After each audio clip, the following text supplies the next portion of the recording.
Good morning. Today we'll discuss on geopolitics, and today's topic is Sri Lanka's crisis and how it is becoming a Chinese colony.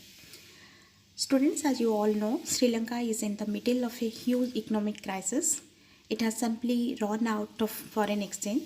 Foreign exchange meaning the currency which one country needs to exchange for another country at a prevailing exchange rates. As you know, different countries have different currencies, so foreign exchange converts the currency of one country to another. And Sri Lanka is on the edge of bankruptcy. That means it has no money. It has more than $50 billion of foreign debts for a loan, with an estimated $8.6 billion due this year. But by May 10th, it has only $1.93 billion of reserves. So it has no money to repay the debt. So what are the reasons behind this crisis?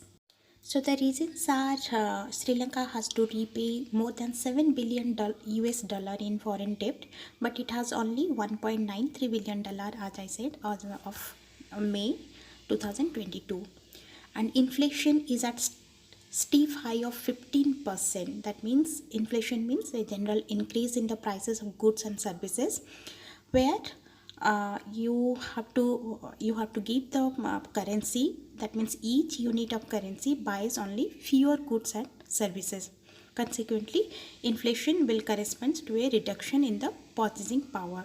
And why this inflation happens, there are again many reasons, like the shortage of foreign reserves. Foreign reserves again means actually before the Sri Lanka used to have some $2.3 billion, and now it has only debted some 70% and comes to little $4 billion.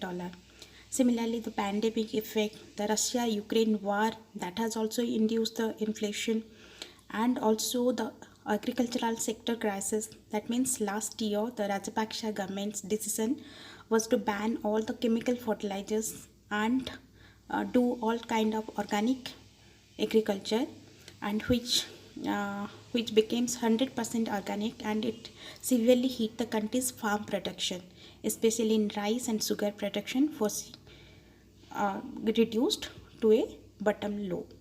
Say, sharp fall in FDI meaning the foreign direct investment in the country, which has drastically decreased under the rule of this incumbent president Gotabaya Rajapaksa, and as per that, FDI stood some $548 million in 2020, which was drastically low compared to $793 million in 2018-19. And now Sri Lanka has been struggling to meet the basic needs of the people. Imports of everything from milk to fuel have plunged. There is dire food shortages, there is severe power cuts, and also it has seen a most violent day in recent weeks, as Prime Minister Mahindra Rajapaksa quit from his post on Monday, and clashes happened, and killing some more than 5 people and 200 were injured. Now how it is becoming a colony of China? Let's first understand how China reached out to Sri Lanka. Actually, it was during the civil war in Sri Lanka that Beijing found a window of opportunity to make ingress into Colombo. Sri Lanka at that time faced international backlash over allegations of serious human rights violations. So China, he supported Colombo by supplying arms and using its veto power to shut down United Nations resolutions against the island nation. The next thing was, as we know, Sri Lanka was allowing China to finance infrastructure projects in its territory, and it all started with the infamous Hambantota port project in 2007. Now, how Sri Lanka got debt trapped? And soon we got to see that China was funding many infrastructural projects in Sri Lanka, like Chinese debt and equity are estimated to fund more than 50 projects worth over $11 billion in this island country of Sri Lanka. China is building roads, ports, water treatment plants, and power plants in the country. The most notable and controversial of these projects, however, are the Hambantota port, the Colombo port city, and the Lakpije thermal power plant. All these three projects were funded by the Chinese government owned banks and built by the Chinese contractors. So, where did things go wrong? Actually, China charged a very high interest rate for its investment. Interest rates on some of the Chinese loans went as high as 6.5% compared to rates of 2.5 to 3% for loans granted by the Asian Development Bank or the World Bank. Then there was conflict of interest too.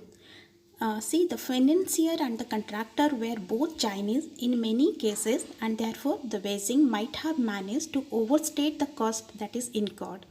Ultimately, the weight of an enhanced debt burden fell on the Sri Lanka's economy. Finally, in 2017, the effect of Chinese debt trapping became clear as Sri Lanka had to give away the Hambantota port to China on a 99-year lease. During 2017, Sri Lanka was also found to be spending 83% of its revenues on debt repayments, a quarter of which was devoted to foreign borrowings. Now, think as it is a misfortune for Sri Lanka that the pandemic struck at a time when the island nation was particularly vulnerable. Colombo's ability to raise foreign exchange through tourism got severely curtailed, and the country saw its debts spiral and foreign exchange reserves shrink. Over the last 2 years, Sri Lanka's reserves have dipped 70%. The pandemic crumbled Sri Lanka's economy that was already stressed by Chinese debt of nearly $8 billion. And this is where Beijing ensured that it won't let Sri Lanka get out of this mess.